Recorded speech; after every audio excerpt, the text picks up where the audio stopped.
Shalom, eu sou Havaya Ben Kenes. Bom, o que eu quero abordar aqui é uma coisa bem interessante. É um assunto polêmico, mas eu não vou abordar o assunto em si, mas uma questão, uma definição.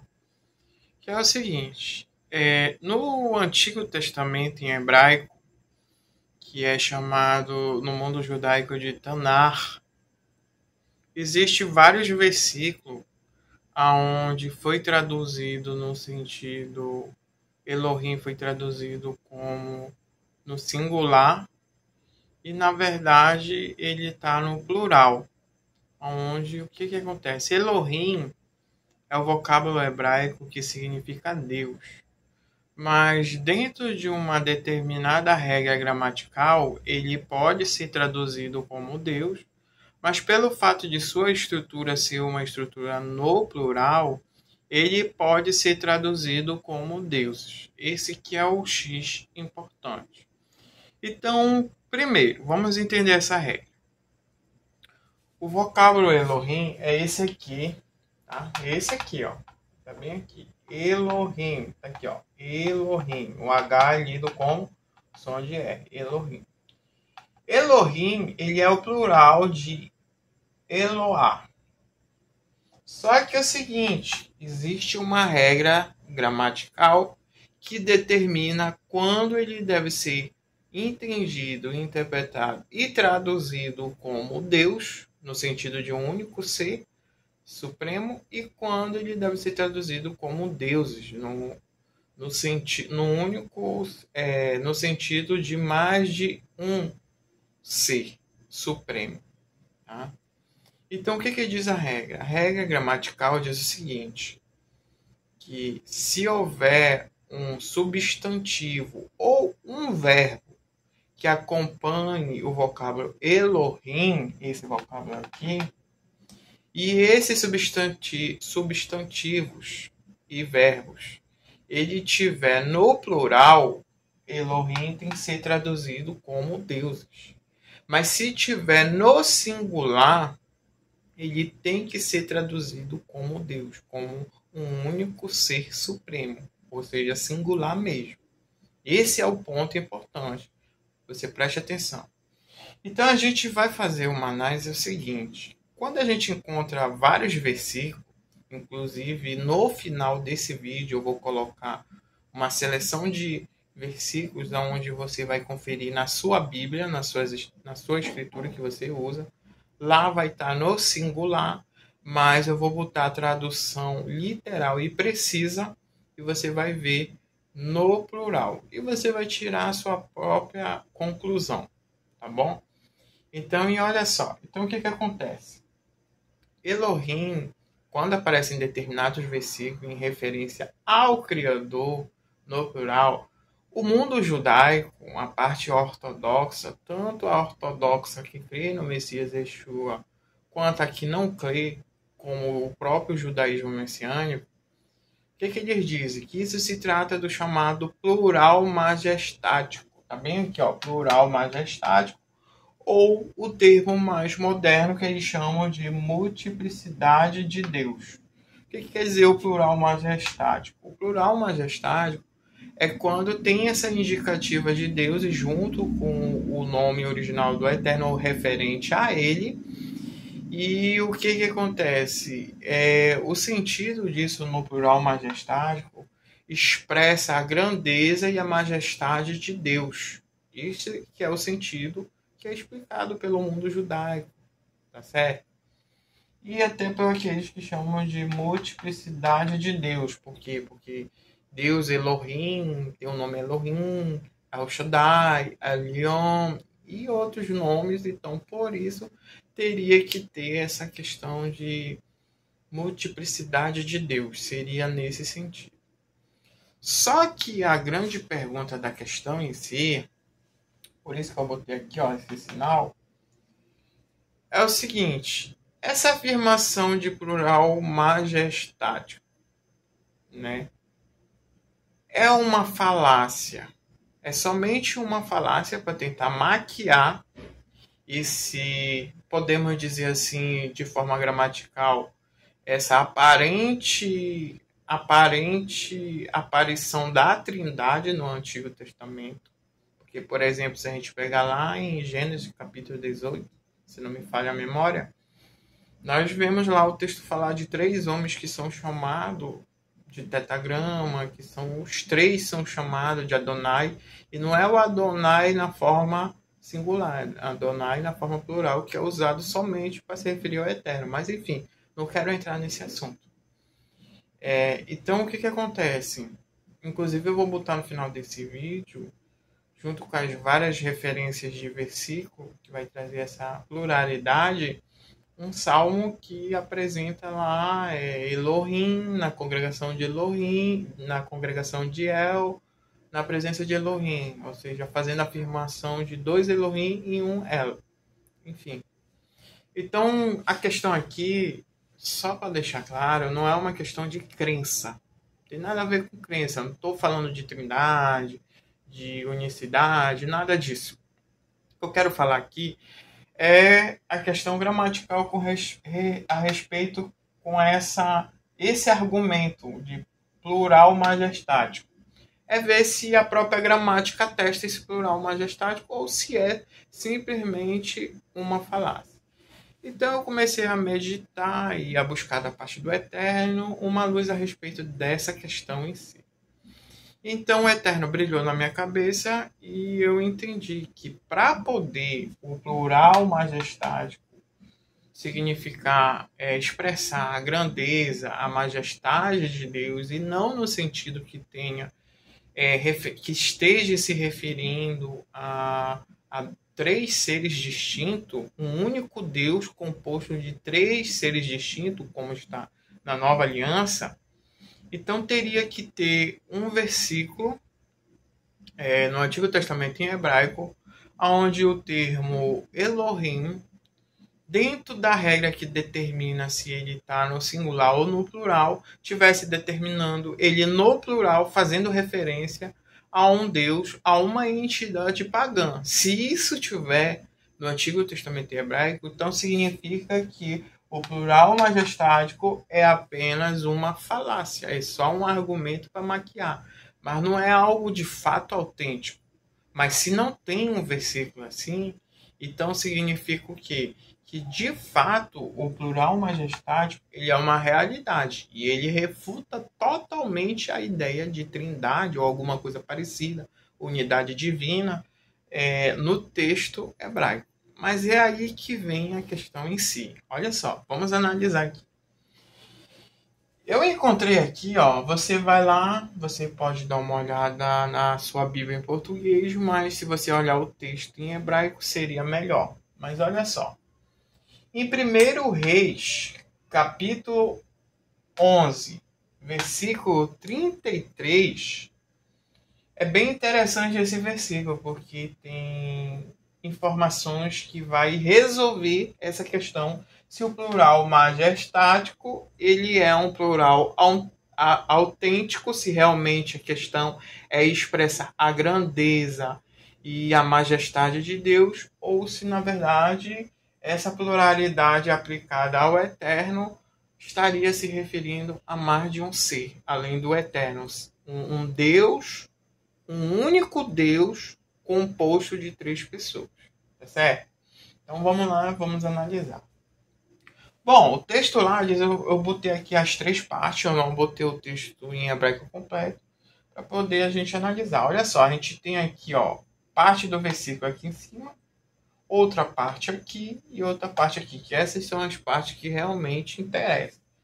Primeiro ponto, você vai analisar aqui, esses 3 primeiros vocábulos aqui no início, de cada uma das partes, eles são nomes próprios.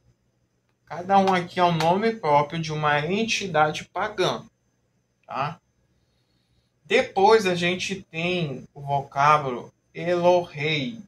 Esse Elohei aqui é o mesmo que Elohim, tá no plural. Só que aqui, como ele está construindo uma frase, então não tem o meme no final, que forma esse som de Elohim, e ele fica com esse som de Elohei. Então é a forma construtora, ainda está no plural. É o mesmo que Elohim, certo? E logo depois a gente tem o substantivo, tá? Então vamos analisar a primeira frase. A primeira frase, está aqui a tradução literal embaixo, diz assim: Astarote, deusa dos Sidônios. Aí você vai ler na sua Bíblia, vai estar Astarote, deusa dos Sidônios. Mas não é deusa, é deusas. Por quê? Porque aqui Elohim, Elohei, é plural. Porque lembra da regra que diz que se tiver um verbo ou um substantivo junto do vocábulo Elohim e o vocábulo Elohim, ele tem que ser traduzido como deuses. É o correto. É o que a gramática, é o que o texto está dizendo. Não sou eu. Tá certo? Mas olha só. Então, junto aqui, ó, de Elohei, Elohim, a gente tem o substantivo masculino plural, que é traduzido como Sidônios. Aqui, ó. Então, temos o que? Astarote, deusa dos Sidônios. O que a gente aprende aqui nesse trechinho aqui? É que o plural majestático está sendo aplicado a uma entidade pagã.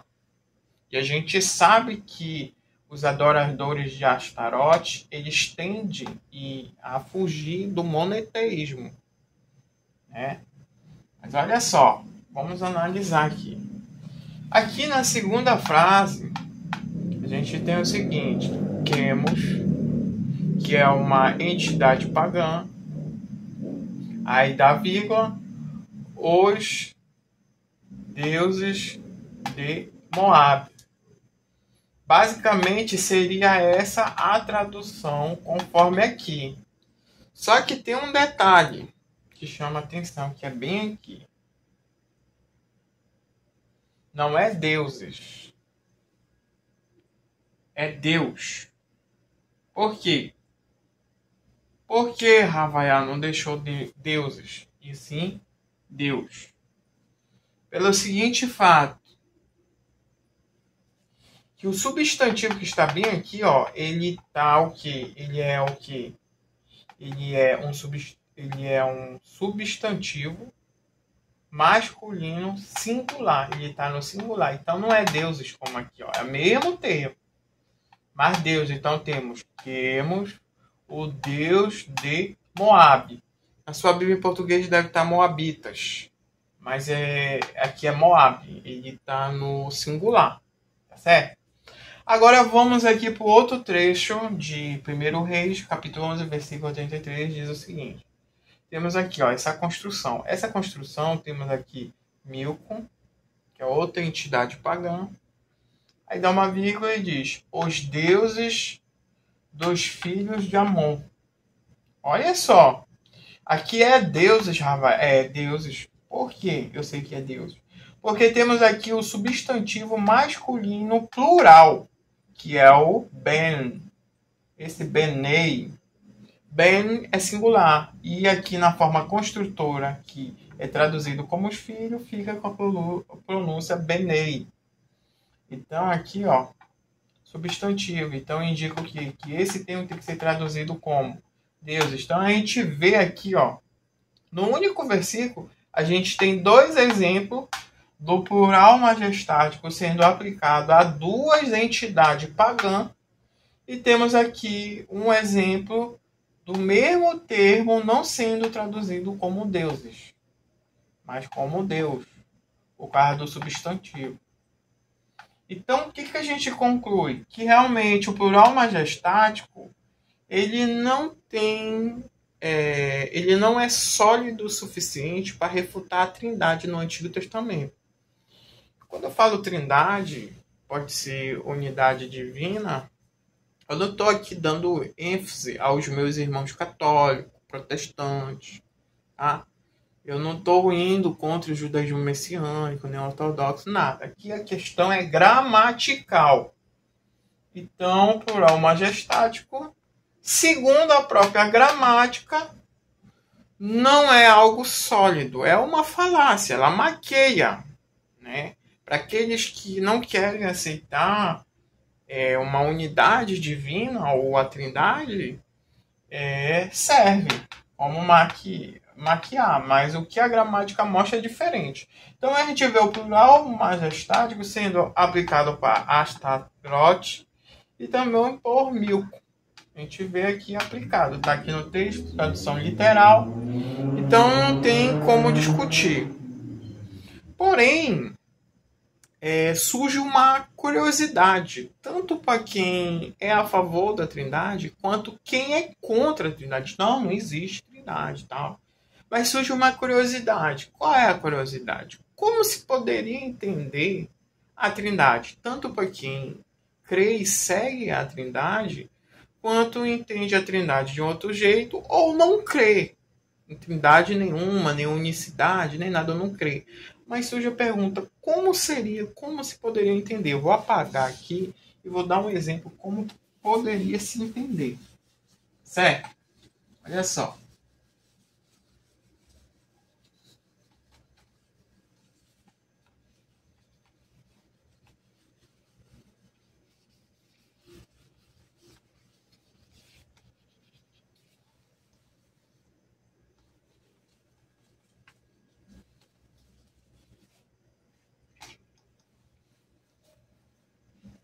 Vamos lá.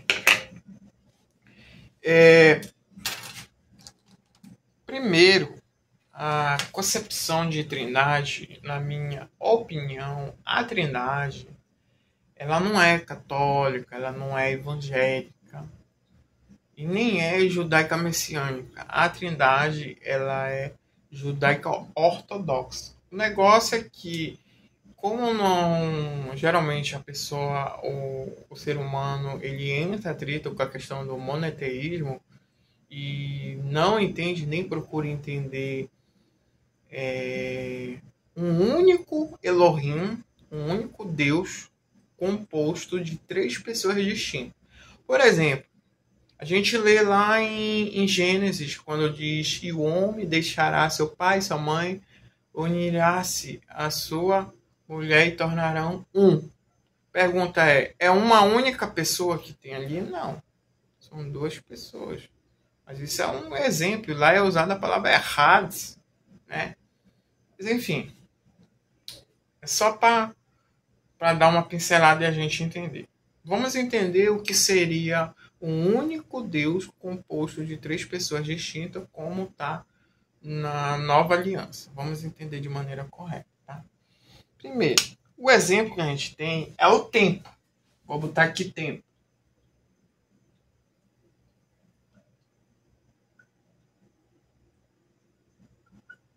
A gente tem aqui o tempo. O Deus único, a gente vai entender como exemplo o tempo. Tá? Vou botar aqui.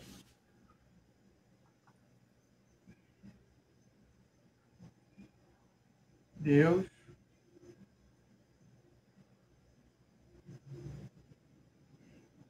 único. O tempo. O tempo, ele tem três partes distintas. Sim, três partes distintas. Quais são essas partes? Olha só. Ele tem aqui, ó, passado, vou representar com P e o A. Ele tem passado. Ele tem o presente, vou representar como PE.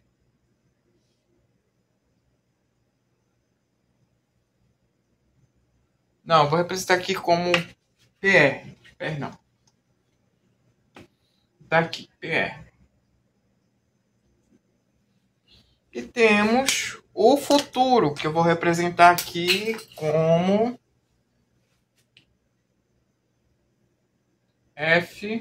FU. Aqui, ó. Futuro. Temos o tempo. O tempo ele é composto de três partes distintas. Três partes. Passado, presente, futuro. Agora preste atenção numa coisa e raciocine aí com a inteligência que o Eterno lhe deu. Seguinte: o passado, ele é um tempo? Sim, ele é um tempo. Ele é um tempo. O presente, ele é um tempo? Sim, ele é um tempo. O futuro, ele é um tempo?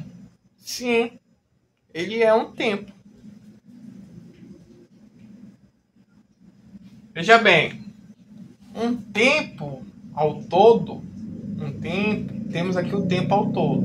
Mas esse tempo ao todo, ele tem 3 partes distintas: passado, presente e futuro. E essas 3 partes distintas, cada uma é um tempo. Sim, são um tempo. Só que nenhuma das partes não existe só o tempo passado. O tempo passado, ele não é independente do tempo presente e do tempo futuro, embora ele seja distinto do tempo presente e do tempo futuro. A mesma coisa é o tempo presente. Ele não é independente do tempo passado nem do tempo futuro, embora ele seja distinto do tempo passado e do tempo futuro. A mesma coisa é o tempo futuro. Veja só, entenda bem. Então, não existe em nada só o tempo passado, só o tempo presente e só o tempo futuro. Não tem como existir. Precisa ser 3 partes distintas, que todas as 3 são o tempo, ou seja, não é o tempo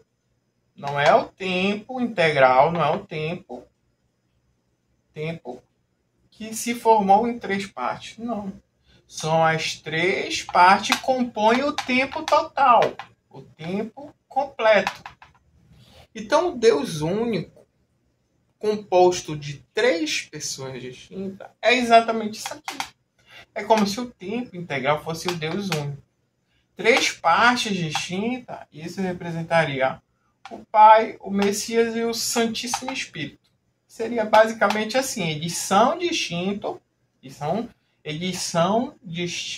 um do outro, mas não não formam um Deus fora desse conjunto aqui, não. Porque para formar um tempo completo, integral, não existe só eles, entendeu? Eles são os 3 juntos. Então é dentro desse conceito. Basta você analisar e entender as informações que eu falei aqui. Então você vai entender o que é a Trindade, ou a unidade divina. Pode ser chamado por esse nome também, se caso a questão da Trindade estiver muito pejorativo para você. Tá certo? Então a Trindade, ou a unidade divina, ela é puramente judaica ortodoxa. O negócio é que tem havido rejeição e fica empurrando para um, empurrando para o outro. Fica acusando os meus irmãos protestantes, evangélicos, meus irmãos católicos. Enfim, e até o próprio judaísmo messiânico ficar rejeitando algo que é uma realidade. Tá? Eu tenho um estudo completo, tudo completo, mas não vou apresentar aqui, que o vídeo vai ficar muito longo. Mas haverá outro momento que eu vou trazer isso mais à tona. Então, o que acontece? Aqui temos ó, a questão do tempo, a gente já analisa. Então, eu espero que você tenha gostado. E se você que não concorda, também pode dar a força. Fique à vontade, tá? E agora vamos seguir de uma série de textos que a gente vai ver a pluralidade e vamos ver que já sabemos que o plural majestático, enfim, não é uma realidade, é só uma falácia para maquiar a realidade da pluralidade do Eterno nas Escrituras Sagradas da Antiga Aliança, conhecida como Tanar. Tá bom? Espero que tenha gostado. Shalom.